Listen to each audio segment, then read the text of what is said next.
سب سے زیادہ انسان کو دنیا میں سپورٹ کرنے والی شخصیات والدین کی ہوتی ہے نا. آج مغرب میں والدین کی کیا عزت ہے, والدین کا کیا احترام ہے؟ یہ اولڈ ہوم کیوں بنتے ہیں؟ اگر کوئی اپنے والد کا احترام کرے گا تو اولڈ ایج ہوم بنیں گے. وجہ اس کی کیا ہے کہ انہوں نے لائف کو انجوائے کرنا ہے, لائف سے مزے لینے ہیں, چل کرنا ہے. بٹ ٹھیک ہے یار, ہم اپنی زندگی انجوائے کریں, وہاں اچھی سہولیات ہیں, ایسی بھی لگا ہوا ہے, کھانا پینا بھی, ہم فیس بھی پے کر دیں گے, کم از کم یہ کھانسی وانسی ہمیں تو نہیں سننی پڑے گی ابا کی. یہ اسلام ہے, یہ انسانیت ہے. اسلام تو ہے ہی نہیں, یہ انسانیت ہے. یہ کیوں ہوتا ہے؟ یہ تصور انسان کے دماغ میں کیوں پیدا ہوتا ہے؟ جب وہ دنیا کی زندگی کو مقصد بناتا ہے, جب اس کو پتا ہو کہ نہیں میری زندگی کا مقصد آخرت ہے. ٹھیک ہے, والد صاحب بوڑھے ہو گئے, مجھے ڈانٹیں گے, میں ڈانٹ برداشت کر لوں گا. والدہ بوڑھی ہو گئی ہیں, وہ کھانسیں گی, میں کھانسی برداشت کر لوں گا. وہ میری بیوی کو ڈانٹیں گی, میں وہ ڈانٹ برداشت کر لوں گا, اس لیے کہ یہ میری زندگی, یہ میرا مقصد نہیں ہے, اصل میری زندگی آخرت کی ہے. تو وہ یہ سب کچھ برداشت کرتا ہے. لیکن جب یہ آپ نکال دیں گے, میں بھی آج یہ کتاب میں پڑھ رہا تھا کہ 2024 میں جاپان کے اندر 6 مہینوں میں 40,000 لوگ ایسے مرے کہ جب وہ مرے ان کے پاس کوئی تھا نہیں. 6 مہینے کے اندر جاپان کتنا ترقی یافتہ ملک ہے, اور ان میں ایسے لوگ بھی تھے جن کی موت کا ایک سال بعد پتہ چلا, مرے ہوئے ان کو سال ہو گیا تب پتہ چلا کہ یہ مر گیا. 40,000 لوگ 6 مہینے میں, یہ 2024 کی یہ ترقی ہے. یہ ہے مغربی تہذیب, یہ ہے مغرب کی روایات کہ آپ مٹیریلسٹک اپروچ, مٹیریلزم, مادیت پرستی اتنی کوٹ کوٹ کے بھر دیں کہ اسلامی روایات, اسلامی کلچر, اسلامی ویلیوز, اقدار سب مسخ ہو کے رہ جائیں.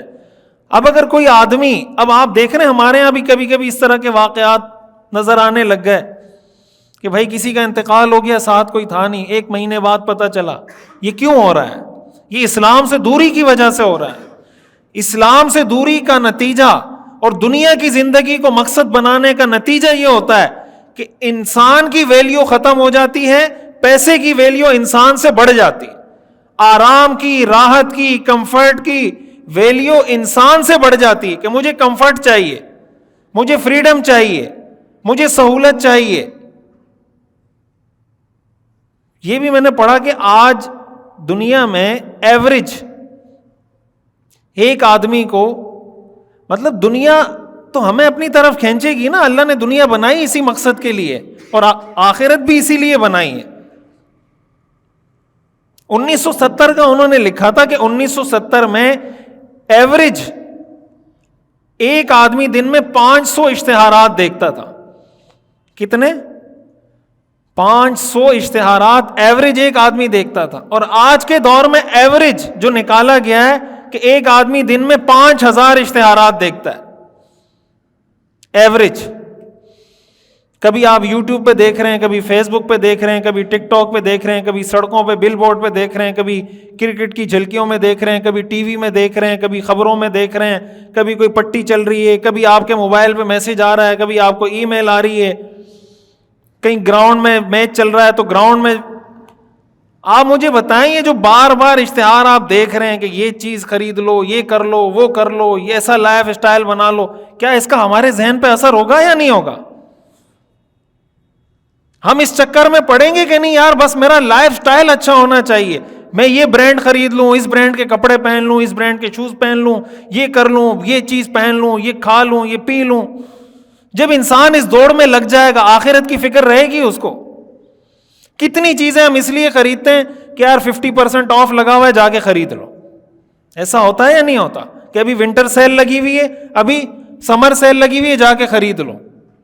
بھائی آپ کو ضرورت ہے.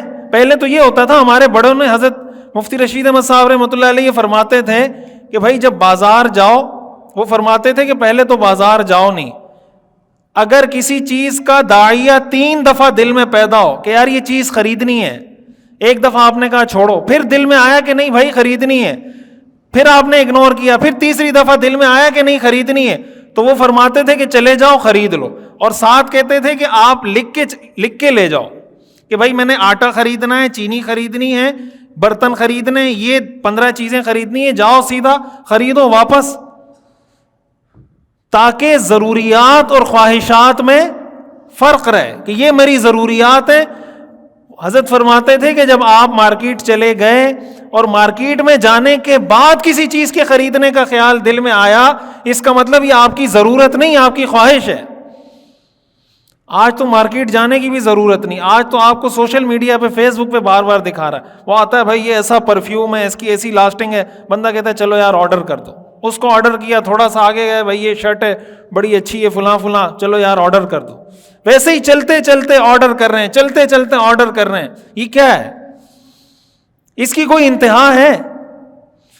تو ذرا اپنی زندگی پہ، اپنا لائف اسٹائل، اپنے طرز زندگی پہ ہمیں قرآن حدیث کی روشنی میں غور کرنا ہوگا، اور اپنے بچوں کی تربیت میں ان چیزوں کا خیال کرنا ہوگا، تب جا کر ہم حقیقی معنوں میں کسی صحیح ڈائریکشن پہ چل سکتے ہیں۔ یہ جو قرآن میں آتا ہے نا، جو میں نے شروع میں آیت پڑھی، میں ختم بھی اس پہ کروں گا، کلا بل تحبون العاجلہ، کہ تم عاجل جلدی ملنے والی چیز سے محبت کرتے ہو، وتذرون الآخرہ، آخرت کو چھوڑ دیتے ہو۔